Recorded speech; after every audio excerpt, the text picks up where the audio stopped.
Okay, so now we're going to focus on just one of those models. This is the circular flow model. Circular flow. So we're going to show the flow within an economy of goods and services. And we're just going to look at the relationship between households, which could be individuals, it could be anybody, it's you living in your house, and firms. We'll call them firms. They could be called businesses, whatever you want to call them, establishments. So we're going to kind of roughly define firms as being the businesses that are organized for the purpose of converting factors into goods and services for the consumption of households. So we have on one side we have households.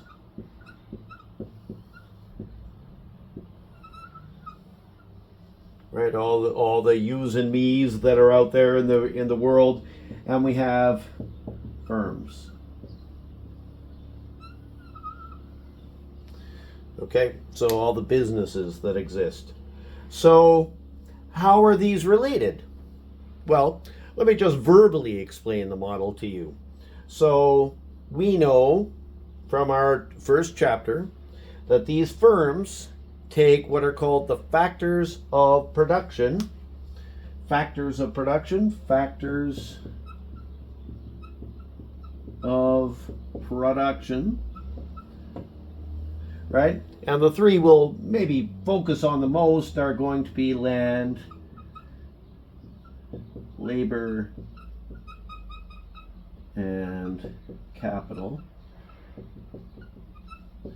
Right? So these are our factors of production, the things that we have to put in our racket factory. We had our raw materials, our supplies. So raw materials are kind of included in this land, things extracted from nature.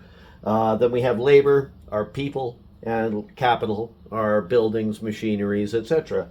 So we're going to take those, which are collectively going to be called inputs.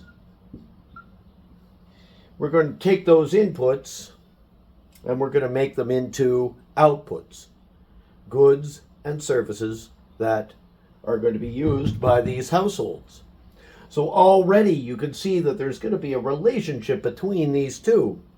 Because, for example, okay, you could readily see that if I'm taking wood and string and metal and rubber and I'm making it into tennis rackets, so I'm taking these things and I'm putting it through my firm, then I'm going to sell those to households. Households are then going to provide me with the revenue that allows me to buy more factors of production, to do more conversion in order to sell more, and then households are going to provide. So that's basically why we call it a circular flow, because there is actually a circular way in which these things move from one to the other.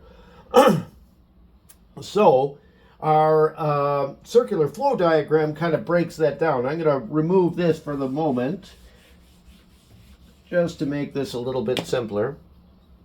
And we're going to say, okay, so for the factors of production, for example, well, that's all the household factors of production,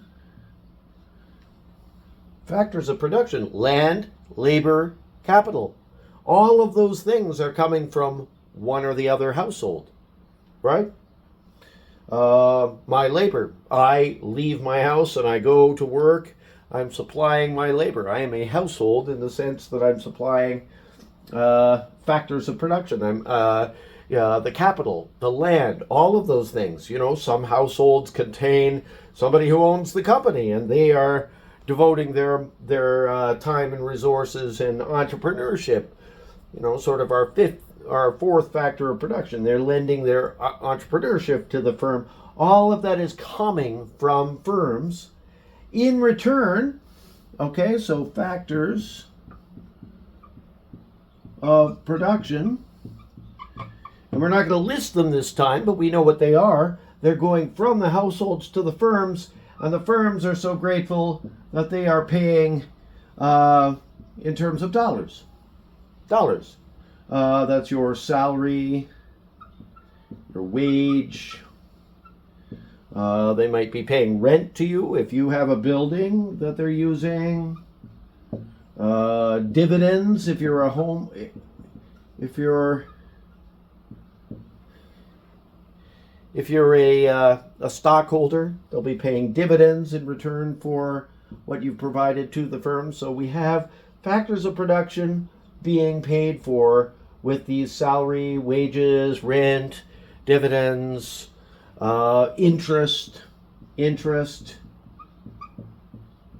know, sometimes households will borrow, will lend money to firms, or lend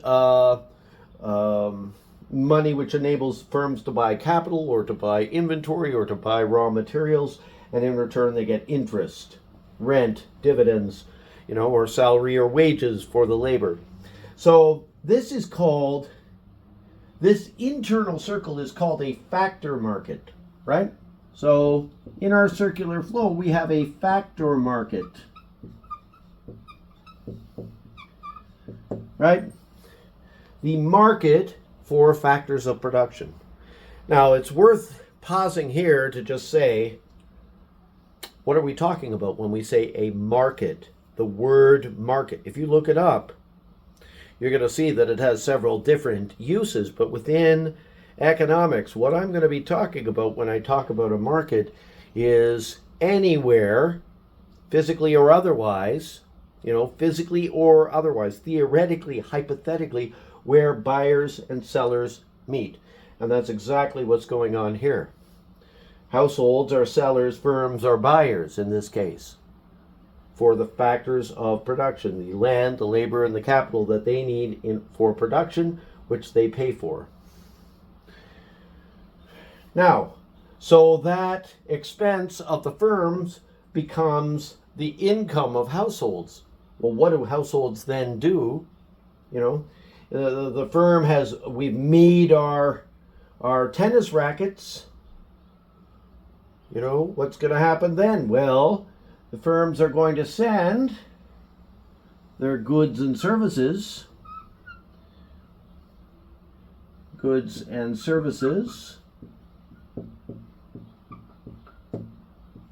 outputs,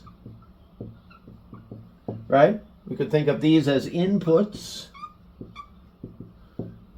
Inputs on the inside, we have outputs on the outside. So all these factors are going to go into the firm, it's going to be processed, and it's going to be made into new tennis rackets. And what are we going to do? We're going to pay, which is the price. Whatever is the price of the good or service, which is going to be revenue to the firm. It's going to be an expense to the household, right? Right over here you have expense to the firm and revenue or income to the household, right? So on this inside, we have our market for inputs. We have households giving their inputs to the firms in return for these salaries, wages, rent, dividends, interest, all of that, which then becomes the income that we use as households to pay firms for the goods and services market. So this is going to be called the product market.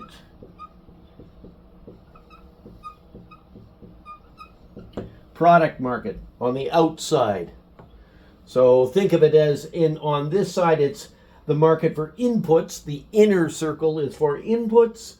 On the outer circle, the way that we pay our dollars to firms in return for goods and services, call that a product market. That is about the outputs. So inputs on the inside, outputs on the outside. And that is our circular flow model. Now, if you take a course in macroeconomics, we're going to make that a little more complicated. You're going to add things like the government, like the banks. You're going to say what if about all those. But for this course and for right now, we just want to look at that circular relationship between households and firms.